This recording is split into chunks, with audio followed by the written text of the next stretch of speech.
ನಮಸ್ತೆ ಬಂಧುಗಳೇ, ಗೋವಿಂದಾಸ್ ಅಭಿರುಚಿ ಜಿವಿಯರ್ ಆಲ್ರೌಂಡ್ ಚಾನಲನ್ನು ಸಬ್ಸ್ಕ್ರೈಬ್ ಮಾಡ್ಕೊಳ್ಳಿ. ಹೊಸ ವಿಡಿಯೋಗಳಿಗಾಗಿ ಬೆಲ್ ಐಕನ್ನ ಪ್ರೆಸ್ ಮಾಡಿ. ಬಂಧುಗಳೇ, ಇವತ್ತು ನಾವು ಆನಿಯನ್ ಮಸಾಲ ಯಾವ ರೀತಿ ಮಾಡೋದಂತ ಶೇರ್ ಮಾಡ್ತಾ ಇದ್ದೀನಿ. ತಪ್ಪದೆ ಒಂದ್ಸಾರಿ ಟ್ರೈ ಮಾಡಿ. ಇದು ರೊಟ್ಟಿ ಚಪಾತಿ ಪೂರಿಗೆ ಸೂಪರ್ ಆಗಿರುವಂಥ ಸೈಡ್ ಡಿಶ್ ಬಂಧುಗಳೇ. ಇದು ಮಾಡಲಿಕ್ಕೆ ಒಂದು 2 ಈರುಳ್ಳಿ 1 ಟೊಮೆಟೊ ಮನೆಯಲ್ಲಿದ್ದರೆ ಸಾಕು. ಈ ಸಿಂಪಲ್ ಆಗಿರುವಂಥ ರುಚಿಯಾಗಿರುವಂಥ ರೆಸಿಪಿಯನ್ನು ನಾವು ತಯಾರು ಮಾಡ್ಕೋಬಹುದು. ಬನ್ನಿ, ಹಾಗಾದರೆ ಯಾವ ರೀತಿ ಮಾಡೋದಂತ ನೋಡೋಣ ಬನ್ನಿ. ಮೊದಲನೇದಾಗಿ ಗ್ಯಾಸ್ ಹಚ್ಬಿಟ್ಟು ಒಂದು ಪಾತ್ರೆಯನ್ನು ಇಟ್ಕೊಂಡು ಅದರಲ್ಲಿ 1 ಚಮಚದಷ್ಟು ಎಣ್ಣೆ 1 ಚಮಚದಷ್ಟು ತುಪ್ಪವನ್ನು ಹಾಕ್ಕೊಂಡೆ.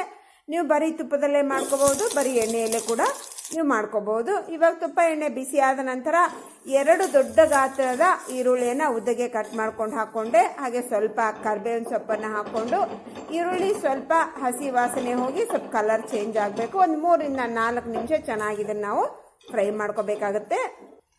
ತುಂಬಾ ರುಚಿಯಾಗಿರುತ್ತೆ ಬಂಧುಗಳೇ. ರೊಟ್ಟಿ ಚಪಾತಿ ಪೂರಿಗೆ ಏನು ಮಾಡಬೇಕು ಅಂತ ತೋರಿಸದೇ ಇದ್ದಾಗ ಈಸಿಯಾಗಿ ಇನ್ಸ್ಟೆಂಟಾಗಿ ಇದನ್ನು ಯಾರು ಬೇಕಾದರೂ ಪ್ರಿಪೇರ್ ಮಾಡ್ಕೋಬಹುದು. ಬಂಧುಗಳೇ, ಈ ರೆಸಿಪಿ ನಿಮ್ಗೆ ಇಷ್ಟ ಆಯಿತು ಅಂತಂದರೆ ಬಂಧು ಸರ್ಕಲ್ಗೆ ಶೇರ್ ಮಾಡಿ.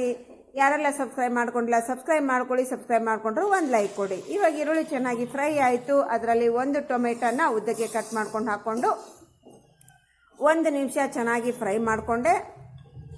ನಂತರ ಇದರಲ್ಲಿ ಒಂದು 7 ರಿಂದ 8 ಬೆಳ್ಳುಳ್ಳಿ ಹೆಸಲನ್ನು ಜಜ್ಜಿ ಹಾಕ್ಕೊಂಡೆ. ಒಂದು ಅರ್ಧ ಸ್ಪೂನಷ್ಟು ಶುಂಠಿಯನ್ನು ಜಜ್ಜಿ ಹಾಕ್ಕೊಂಡೆ. ಒಂದಿಷ್ಟು ಕೊತ್ತಂಬರಿ ಸೊಪ್ಪು, 1 ಚಿಟಿಕೆ ಅರಿಶಿನ, 1 ಸ್ಪೂನಷ್ಟು ರೆಡ್ ಚಿಲ್ಲಿ ಪೌಡ್ರನ್ನು ಹಾಕ್ಕೊಂಡು ನೀಟಾಗಿ ಮಿಕ್ಸ್ ಮಾಡಿಕೊಂಡೆ.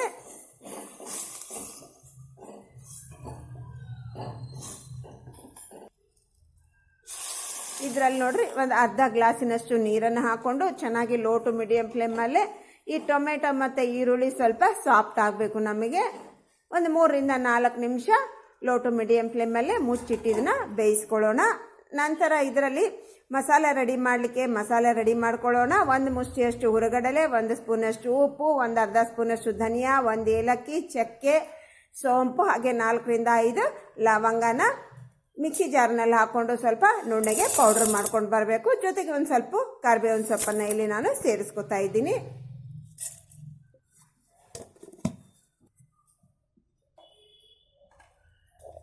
ಇವಾಗ ನೋಡ್ರಿ, ಇದನ್ನು ನುಣ್ಣಗೆ ನಾವು ಪೌಡರ್ ಮಾಡ್ಕೊಂಡು ಬಂದಾಯಿತು.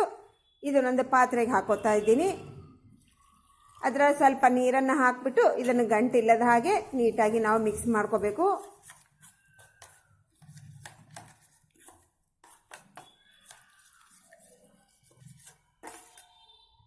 ಇವಾಗ ನೋಡ್ರಿ, ನಾವು ಗಂಟಿಲ್ಲದಾಗೆ ಮಿಕ್ಸ್ ಮಾಡ್ಕೊಂಡು ಪಕ್ಕಕ್ಕೆ ಇಟ್ಕೊಂಡ್ವಿ. ಇವಾಗ ಆ ಟೈಮ್ನಲ್ಲಿ ಏನಾಯಿತು ಅಂತಂದ್ರೆ ನಮಗೆ ಚೆನ್ನಾಗಿ ನೋಡ್ರಿ, ನಾವು ಮಸಾಲೆ ಎಲ್ಲ ರೆಡಿ ಮಾಡ್ಕೊಳ್ಳೋದ್ರೊಳಗಾಗಿ ನಮ್ಮ ಈರುಳ್ಳಿ ಮತ್ತು ಟೊಮೆಟೊ ಚೆನ್ನಾಗಿ ಸಾಫ್ಟಾಗಿ ಬೆಂದಿದೆ. ಕಾಣ್ತಾ ಇದೆ ಅಲ್ವಾ ನಿಮಗೆ? ನಾವು ಹಾಕಿರುವಂಥ ನೀರು ಕೂಡ ಎಲ್ಲ ಅಬ್ಸರ್ವ್ ಮಾಡ್ಕೊಂಡಿದೆ. ಇವಾಗ ನೋಡಿ, ನಾವು ಈ ಮಿಕ್ಸ್ ಮಾಡ್ಕೊಂಡಿರುವಂಥ ಈ ಹುರುಗಡಲೆಯ ಮಿಶ್ರಣವನ್ನು ಹಾಕಿ ಇನ್ನೊಂದು ಸ್ವಲ್ಪ ನೀರನ್ನು ಹಾಕಿಬಿಟ್ಟು ಚೆನ್ನಾಗಿ ಇದನ್ನು ನಾವು ಮಿಕ್ಸ್ ಮಾಡ್ಕೊಳ್ಳೋಣ. 1 ಗ್ಲಾಸ್ ಟೋಟಲ್ ಆಗಿ ನಾನಿಲ್ಲೇ ನೀರು ಹಾಕ್ಕೊಂಡ ಇದ್ದೀನಿ. ಅಂದರೆ ಒಂದು 1/4 ಲೀಟರ್ನಷ್ಟು ನೀರು ಹಾಕ್ಕೊಂಡಿದ್ದೀನಿ.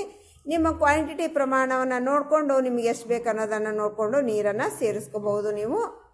ಇವಾಗ ನೋಡಿ, ನಾವು ಲೋ ಟು ಮೀಡಿಯಂ ಫ್ಲೇಮಲ್ಲೇ ಚೆನ್ನಾಗಿ ನಾವು ಇದನ್ನು ಒಂದು 3 ರಿಂದ 4 ನಿಮಿಷ ಚೆನ್ನಾಗಿ ಇದನ್ನು ಬೇಯಿಸ್ಕೋಬೇಕಾಗುತ್ತೆ.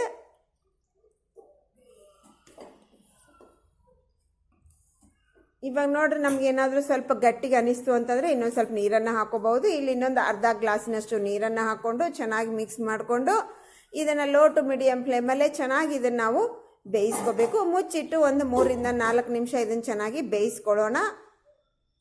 ಫ್ಲೇಮ್ ಲೋನೇ ಇರಲಿ. ಇವಾಗ ನೋಡ್ರಿ, ನಮ್ಮ ಹಾಕಿರುವಂಥ ತುಪ್ಪ ಮತ್ತು ಎಣ್ಣೆ ಈ ಥರ ತೇಲ್ಬೇಕು. ನಮಗೆ ಕಾಣ್ತಾ ಇದೆ ಅಲ್ವಾ ನಿಮಗೆ? ಇವಾಗ ಚೆನ್ನಾಗಿ ನಮಗೆ ಏನಾಗಿದೆ, ಬೆಂದಿದೆ ಬಂಧುಗಳೇ.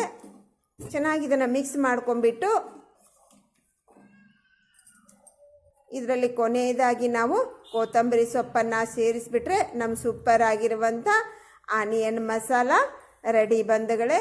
ನೋಡಿದ್ರಲ್ವಾ ಯಾವ ರೀತಿ ಮಾಡ್ಕೋಬೇಕು ಅಂತ? ಟ್ರೈ ಮಾಡಿರಿ. ಇವತ್ತಿನ ರೆಸಿಪಿಯಲ್ಲಿ ಮುಗಿಸ್ತಾ ಇದ್ದೀನಿ. ಇನ್ನೊಂದು ರೆಸಿಪಿಯಲ್ಲಿ ಸಿಗೋಣ. Thanks for watching. ಬಾಯ್.